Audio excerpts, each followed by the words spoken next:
I'm Champ Chong. It is Wednesday. Before we do get to the latest in video game news, let's get to the clip of the day. The manager opting for a double substitution. Scores!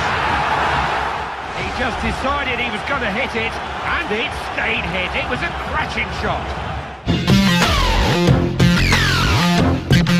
G'day guys, welcome to that show where I keep you updated with all the latest in video game news. And today I'll be reporting a lot more of that news since it's a big day in gaming, and also if you would show your support by annihilating that like button, it would be greatly appreciated. But now let's jump to our first news report of the day, which is featured in the title of the video, but not the only report of the day unless your attention span sucks. So basically, to get right into it, Black Ops 2 had a bunch of info released over the last 24 hours thanks to the people attending Gamescom in Germany. Now from all these gameplay videos being put up online, it's looking like a pretty awesome game. One of the cool new features I found with Black Ops 2 is that you'll be able to live stream directly from your console and won't need a PC at all. Now that's some pretty awesome news, but we don't know how it exactly works just yet, but more information will probably be out very soon. But something we do know is that Black Ops 2 will be using a similar system Modern Warfare 3's point streak, but now they're known as score streaks, which will allow you to build your rewards by capping flags along with your kills, just like in Modern Warfare 3. Though it's not exactly like Modern Warfare 3, but it's pretty similar. But anyway, as many of you guys already have seen, the loadouts are now different in the game. Instead of before how you would go out and fill each slot, you're now given 10 selections and you can pretty much go out into war however you wish. Now if you're one of those people that are wondering how prestiges work, there will be 10 prestiges with each prestige going to level 55. So far nobody really knows how difficult it's going to be to get to level 55 of each prestige, but I'm guessing it's going to be difficult since there's only 55 levels and only 10 prestiges, but in time they could update that to maybe 15 or 20 prestiges. And moving from the prestige talk, which is a pretty big topic, to another pretty big topic, which is the weapons in the game. So what you guys see on screen right now is a list of assault rifles that are going to be in Black Ops 2. Now this isn't the full list because look at shotguns. There's only 3 guns that are confirmed. Then also light machine guns, which only has 3 guns, and sniper rifles has 4 guns.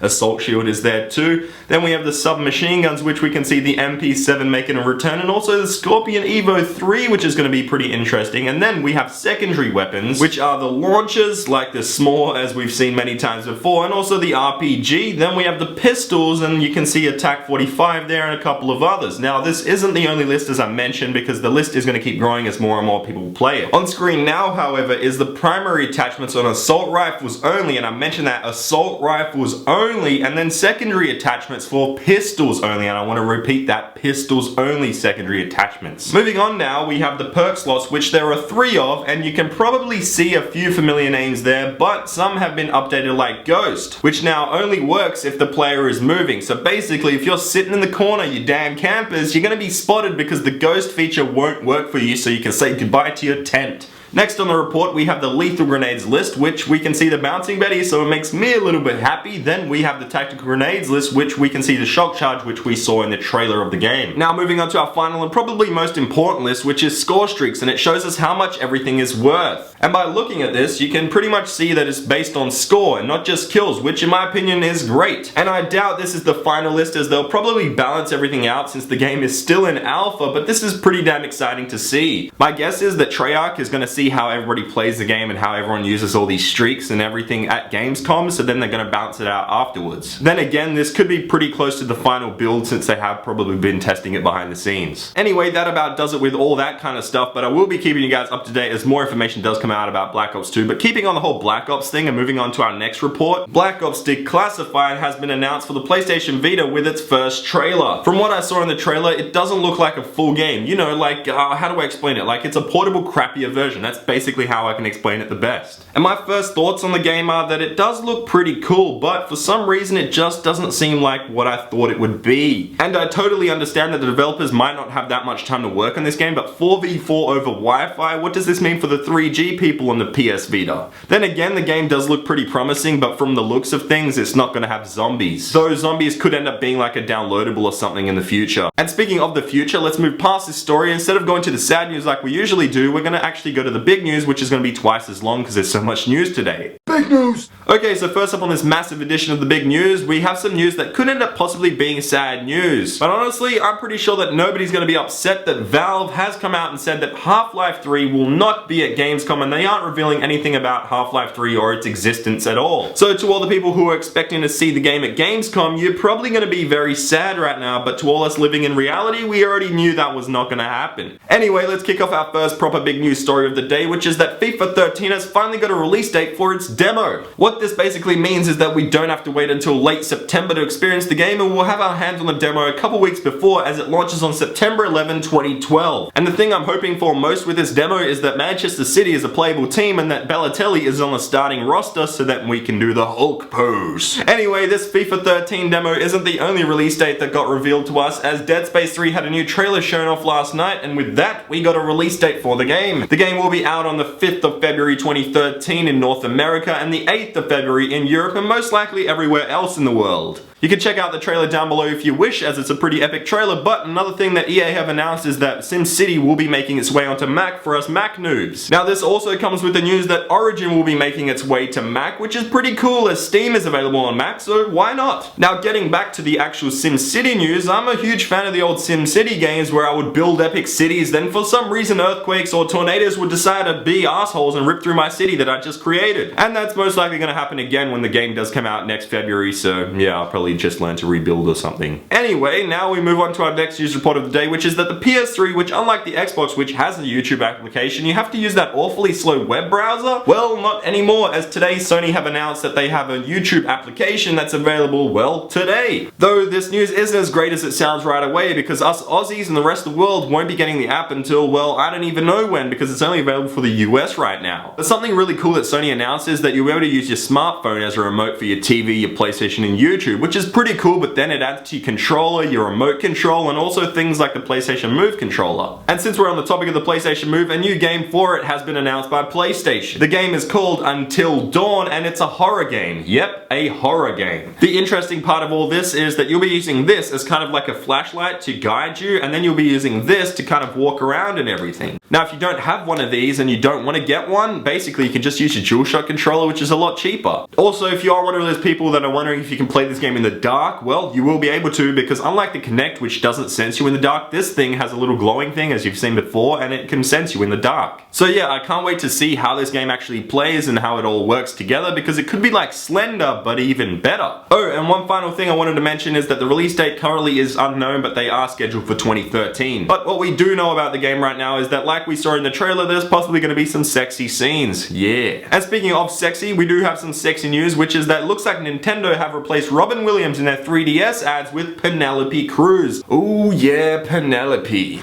Okay, so in the first trailer that was just released, she's playing Mario with her younger sister from what it seems, and it looks like that her younger sister is also very, very sexy. And at the end of the trailer, Penelope loses to her younger sister and has to dress up like Mario in public, but it would have been even better if she would have dressed up like Princess Peach in a bikini and made every Nintendo nerd's dreams come true. Anyway, I think I'll leave it there with that story, because I think I can hear Gorilla Man in the distance, but I will mention that I have a bunch of trailers down below for you guys to check out, because I didn't mention them all in this video. And now, Gorilla Man, give me that question.